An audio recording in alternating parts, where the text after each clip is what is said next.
नमस्कार। आप देख रहे हैं भव्याश्री न्यूज और मैं हूं आपके साथ आदित्य। ये वीडियो उनके लिए है जिनके पास कौन बनेगा करोड़पति री रजिस्ट्रेशन का आईवीआर कॉल आया हुआ था और वो आईवीआर कॉल रिसीव नहीं कर पाए थे या फिर रिसीव किए थे तो बीच में ही किसी कारण से कॉल डिस्कनेक्ट हो गया था। और साथ ही अगर आप आईवीआर कॉल का पूरा प्रोसेस जो है वहाँ पे फाइनल एक्सेप्ट किए थे, डन किए थे, लेकिन जो आईवीआर कॉल के दौरान दो प्रश्न पूछा जा रहा है, उस दो प्रश्न में से एक प्रश्न आपका गलत हो गया है या फिर दोनों प्रश्न गलत हो गया है, तो अब आगे आपके साथ क्या होने वाला है, क्या सिलेक्शन होगा या फिर नहीं होगा, अगले राउंड के लिए आप चुने जाएंगे या फिर नहीं चुने जाएंगे, वो आज इस वीडियो में हम आपको बताने वाले हैं। सबसे पहले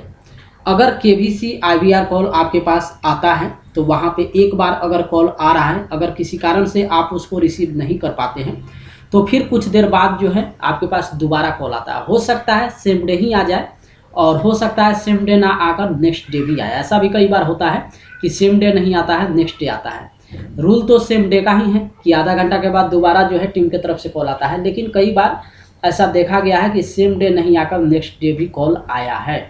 तो अगर एक बार कॉल आया है और आप रिसीव नहीं कर पाए हैं तो आप यहाँ पे सतर्क हो जाइए और मोबाइल को अपने पास रखिए और इंतज़ार कीजिए, दोबारा कॉल जो है आपके पास ज़रूर आएगा। तो ये रहा उनके लिए जिनके पास केबीसी का आईवीआर कॉल आया हुआ था और वो किसी कारण से रिसीव नहीं कर पाए थे, तो आप यहाँ पे इंतज़ार कीजिए। एक बार आया हुआ था, नहीं रिसीव कर पाए, दोबारा आएगा। दोबारा भी आया हुआ था और रिसीव आप नहीं कर पाए, तब उम्मीद ना के बराबर रखिए, क्योंकि अब जो है फिर आपके पास कॉल नहीं आने वाला है। अब चलिए अब बात करते हैं कि आखिर आपके पास कॉल जब आया था और उसको आप रिसीव किए और बीच में ही कॉल डिस्कनेक्ट हो गया तो फिर क्या होगा। देखिए ऐसे केसेस में जो है जब आप आईवीआर कॉल को रिसीव कर लेते हैं और बीच में डिस्कनेक्ट हो जाता है तो फिर दोबारा जो है केबीसी टीम आपके पास कॉल नहीं करती है, क्योंकि ये आपके ऊपर ब्लेम लग जाता है। चाहे नेटवर्क इशू हो, आपका मोबाइल बंद हो गया हो, कुछ भी रीज़न हो सकता है एबीसी, या फिर आपका मोबाइल हैंग हुआ हो, तो इसकी जवाबदेही आपके ऊपर होती है। तो ऐसी स्थिति में जहाँ पे कॉल बीच में डिस्कनेक्ट हो रहा है तो फिर दोबारा जो है चांसेस बहुत कम रहता है। लेकिन कुछ प्रतिभागी के पास आया भी है, कुछ ऐसे भी सीजन में देखा गया है कि वहाँ पे प्रतिभागी आईवीआर कॉल को रिसीव किए हैं और पूरी प्रक्रिया जो है वहाँ पे समाप्त नहीं हुई है, क्वेश्चन भी अभी नहीं पूछा गया था,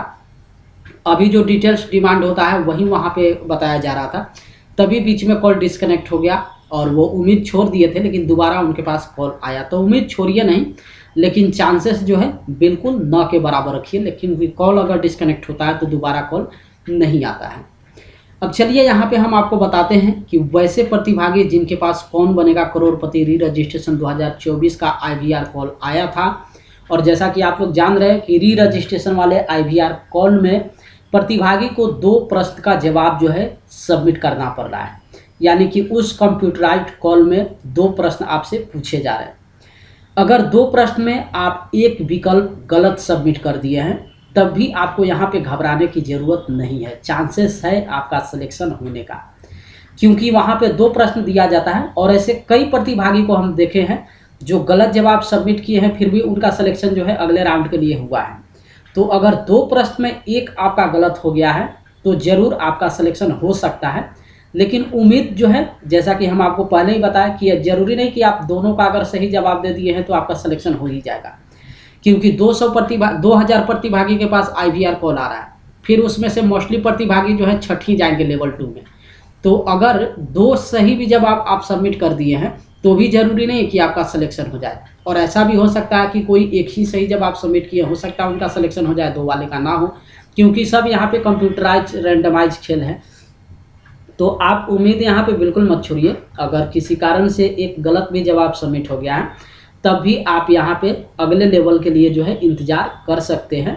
ये सब जो है रैंडमाइज सिलेक्शन पे डिपेंड करता है। अगर वहाँ पे नंबर आपका सेलेक्ट हो जाता है तो लेवल 2 के लिए आपके पास कॉल ज़रूर आएगा। लेकिन अगर इस आईवीआर कॉल के दौरान दोनों प्रश्न का आप गलत विकल्प सबमिट कर दिए हैं तब तो आप उम्मीद ही मत रखिए, यहाँ पे जो है लेवल 2 के कॉल का इंतज़ार ही मत कीजिए, क्योंकि जाहिर सी बात है जब आप दोनों प्रश्न में से एक भी सही जवाब सबमिट नहीं किए हैं तो अगले राउंड के लिए जो है केबीसी टीम सेलेक्ट आपको नहीं करेगी। तो उम्मीद करते हैं इस वीडियो को देखने के बाद IVR कॉल में जो भी त्रुटि आपके साथ हुई है वो सारा जो है अब आप समझ गए होंगे कि आखिर अब आपके साथ क्या होने वाला है, या किस तरीके से जो है आपको आगे बढ़ना चाहिए, इंतज़ार करना चाहिए या फिर इंतज़ार नहीं करना चाहिए। लेकिन चलिए दूसरे वीडियो में हम आपको बताएंगे कि अगर इसके अलावा भी IVR कॉल को लेकर कुछ ऐसी स्थिति उत्पन्न हो गई है जहां पे आपको लगता है कि आपका मिस्टेक वहां पे नहीं है, वो KBC टीम का मिस्टेक है, तो फिर उस स्थिति में KBC टीम से आप कैसे संपर्क कर सकते हैं और अपनी प्रॉब्लम को आप कैसे उनसे शेयर कर सकते हैं। हो सकता है आपकी प्रॉब्लम को देखने के बाद दोबारा से जो है आपके पास IVR कॉल आए, तो ये दूसरे वीडियो में हम आपको दिखाएंगे। और चलते चलते एक जानकारी हम आपको दे दें कि अगर आप इस वीडियो को देख रहे हैं और आपके पास IVR कॉल आया है 23 दिसंबर के बाद, 23 दिसंबर या फिर 24 दिसंबर, 25 दिसंबर, 26 दिसंबर, जब भी आपके पास IVR कॉल आता है, अब जो है IVR कॉल की जो गति है काफ़ी कम होने वाली है धीरे धीरे। अब लगभग ये बंद ही हो जाएगा IVR कॉल। तो 23 दिसंबर से लेकर और इसके बाद जो है अगर आपके पास IVR कॉल आता है तो आप वीडियो के कमेंट सेक्शन में जाकर जो है आप वहाँ पे किस डेट को आपके पास IVR कॉल आया है वो डेट जो है मेंशन कर दीजिए, और साथ ही में किस स्टेट से आप बिलोंग करते हैं, किस स्टेट में वो IVR कॉल आया है वो भी आप मेंशन कर दीजिए। ताकि उससे होगा क्या कि जो वैसे प्रतिभागी जो IVR कॉल का इंतज़ार कर रहे हैं और जिनके मन में ये कन्फ्यूजन चल रहा है कि IVR कॉल कहीं बंद तो नहीं हो गया है या फिर स्टार्ट है, किस स्टेट में आ रहा है नहीं आ रहा है, तो वो भी कन्फ्यूजन जो है उनका दूर होगा। तो बस इतना आप इस वीडियो के कमेंट सेक्शन में 23 दिसंबर से लेकर और उसके बाद जब भी IVR कॉल आता है आप वहाँ पे 2 चीज़ ज़रूर मेंशन कीजिए, IVR कॉल की डेट और आप अपना स्टेट।